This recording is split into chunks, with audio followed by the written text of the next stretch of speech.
L'esprit, l'âme et le corps.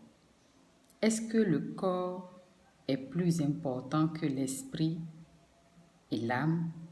C'est la question que nous voulons développer. Nous voyons que Dieu nous a créé esprit, âme et corps. Un être humain est composé d'esprit, âme et corps. Et ces trois parties, nous allons les développer. Et nous allons commencer par le corps. Ce que nous voyons. Ce que nous voyons, c'est le corps. Et c'est une enveloppe. Et cette enveloppe-là, nous allons le développer. Comment est-ce que Dieu a créé le corps? Et quel est le but du corps? Est-ce que la priorité de notre vie doit être le corps ou l'esprit et l'âme? Ça, c'est une question que tout être humain doit se poser. Parce que lorsqu'on donne tant d'importance au corps, cela va nous surprendre de comprendre à la suite qu'est-ce qui va arriver au corps et où va notre esprit et notre âme. Cette question, tout être humain doit se poser. Mais on se pose cette question plus tard. Et le moment de réaliser que la réponse de cette question est primordiale, c'est trop tard lorsqu'on le réalise. Mais lorsque nous étudions la Bible, nous voyons que Dieu nous a avertis. Et nous lisons dans Genèse chapitre 2, verset 7. La Bible nous dit, « Le Seigneur Dieu prend de la poussière du sol et il forme un être humain. Puis il souffle dans son nez un souffle de vie.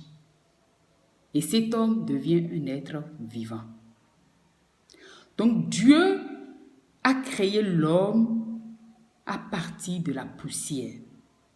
Tout d'abord, dans Genèse chapitre 1, Dieu a créé le ciel et la terre. Et la terre est composée de cette poussière. Donc de cette terre, il a tiré la poussière et fait l'homme.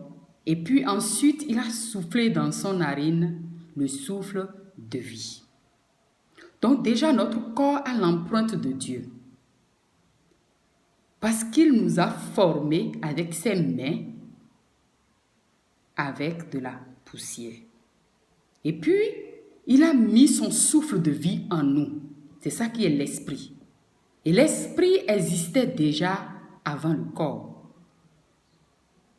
Donc, lorsque Dieu a soufflé en nous sa vie, nous avons reçu la vie. Et c'est ainsi qu'est né Adam, le premier homme sur la terre. Donc déjà, nous devons comprendre que nous sommes tous sortis d'Adam et Ève et nous sommes à base de la poussière. Dieu nous a créés à base de la poussière. Et puis, plus tard, Dieu a fait dormir Adam et a tiré de son côte Ève. Et lui-même, Adam, a appelé Ève femme. Donc Dieu a donné le nom Ève, mais Adam lui-même a dit, celui-ci est chair de ma chair, os de mes os. Donc lui-même, Adam a donné à Ève le nom femme.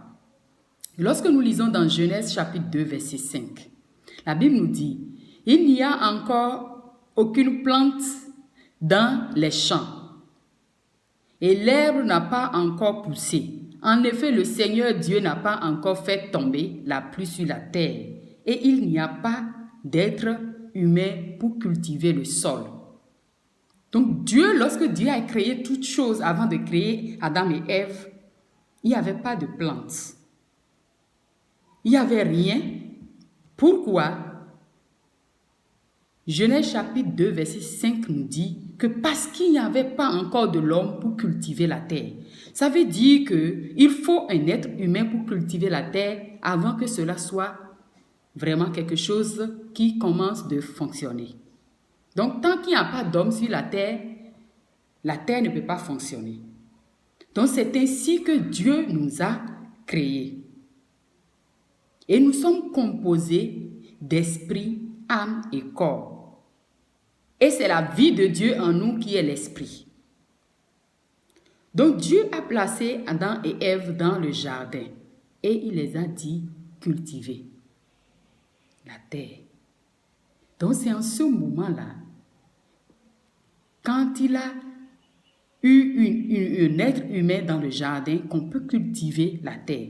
Cultiver, ça veut dire fructifier, ça veut dire travailler, multiplier, faire à ce que cela soit fructueux.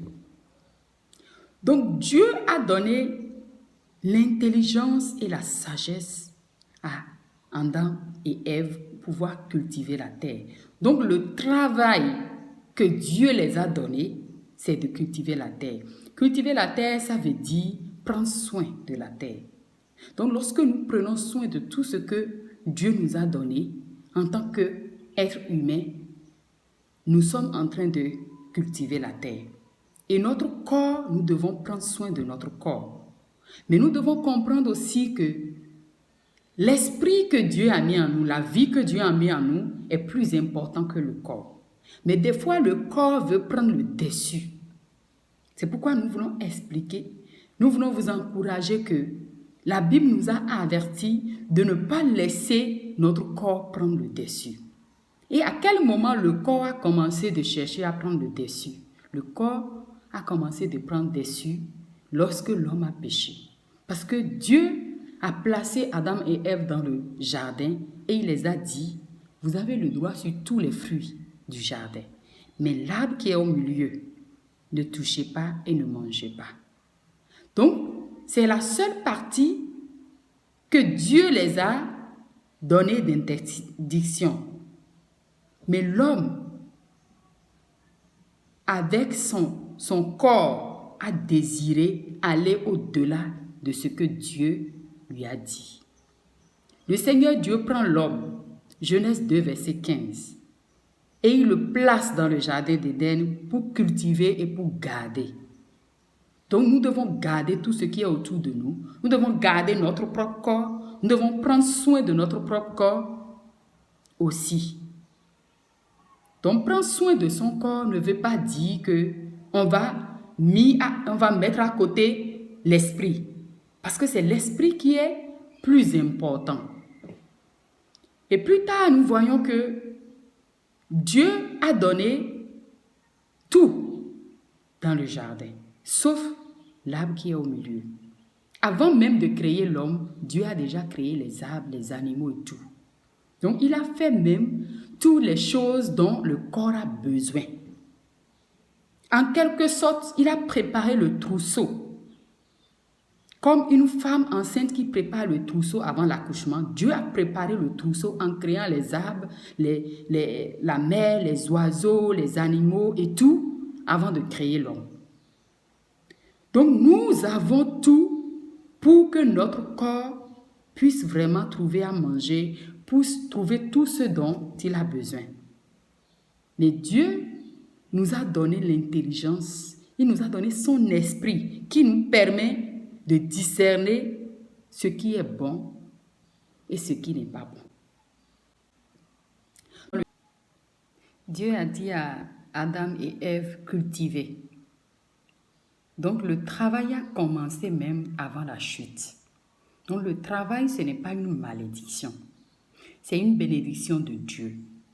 Donc Dieu nous a donné ce corps-là pour qu'on puisse l'utiliser pour travailler.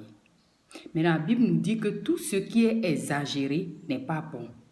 Donc nous ne devons pas travailler et abuser de notre corps jusqu'à ce que cela soit abîmé. Mais nous devons rester dans l'équilibre.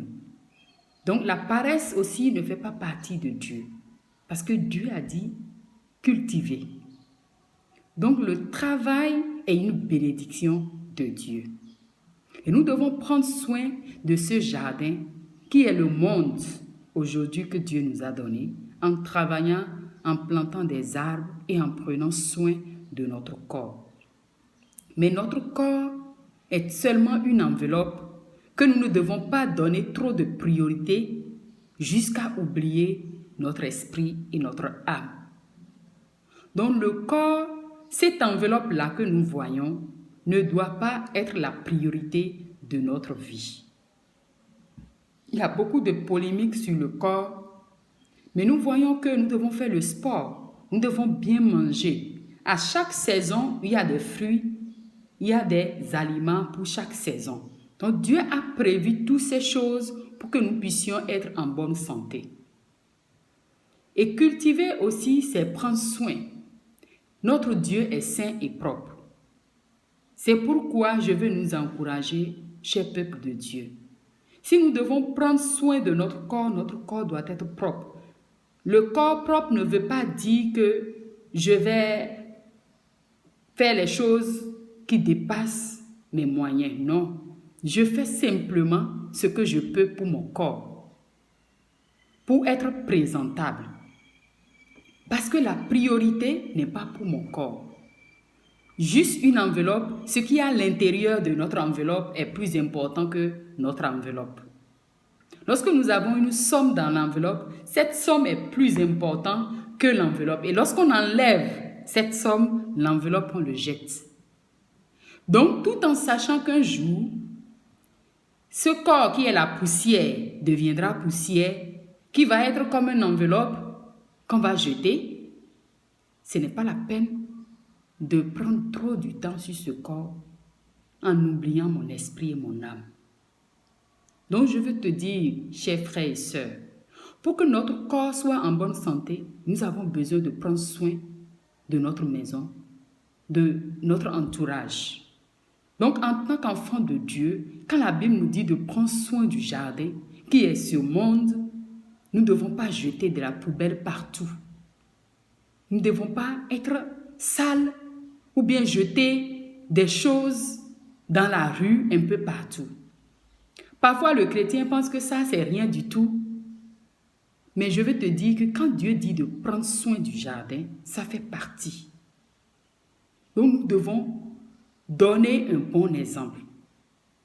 Et Dieu, il s'est reposé de son travail le 7e jour. Ce qui veut dire que c'est un exemple que Dieu nous a donné aussi pour que nous puissions nous reposer de notre corps. Après avoir travaillé, il a permis la nuit pour se reposer. Et le 7e jour aussi, il s'est reposé. Il est Dieu. Mais c'est juste un exemple qu'il nous donne. Et je veux nous encourager qu'en tant que corps, un être humain, nous devons faire reposer notre corps aussi. Et notre corps a besoin d'une hygiène, d'une bonne alimentation. Et pour nourrir notre corps, Dieu nous a demandé de cultiver, de travailler. Donc la Bible dit que celui qui ne travaille pas n'a pas droit à manger. Le paresseux ne doit pas manger. Donc nous devons mouvoir, nous devons utiliser l'intelligence que Dieu nous a donnée pour développer le jardin, le monde que Dieu nous a donné. Donc cela ne suffit pas de prier tout simplement, mais nous avons cette responsabilité d'utiliser notre corps pour vraiment faire développer ce jardin, pour prendre soin, pour entretenir ce jardin. Donc lorsque nous donnons la priorité à notre corps, juste nous rappeler que ce corps est une enveloppe, et lorsque nous allons nous rendre compte qu'un jour, ce qui est à l'intérieur, comme une somme remplie dans une enveloppe, a été enlevé et que maintenant l'enveloppe ne sert plus à rien, nous allons nous rendre compte que effectivement l'esprit et l'âme est plus important que le corps. Je ne suis pas en train de dire que ça n'a pas d'importance le corps, mais je suis en train de dire que nous pouvons nous poser cette question de savoir si mon corps est une enveloppe et le jour où cela ne servira à rien, qu'est-ce que je vais devenir? Ça, c'est une grande question que nous devons nous poser et trouver la réponse. Parce que la Bible nous a parlé de la réponse. Nous allons parler par la suite de la réponse de l'esprit, de l'âme et quel est leur but aussi et que Dieu nous aide à pouvoir équilibrer notre vie avec lui à temps pour que le moment où l'enveloppe ne servirait à rien, que nous ne soyons pas surpris. Abonnez-vous, partagez cette vidéo, que Dieu nous donne la grâce de marcher dans sa logique à lui et non à notre logique. Soyez bénis abondamment.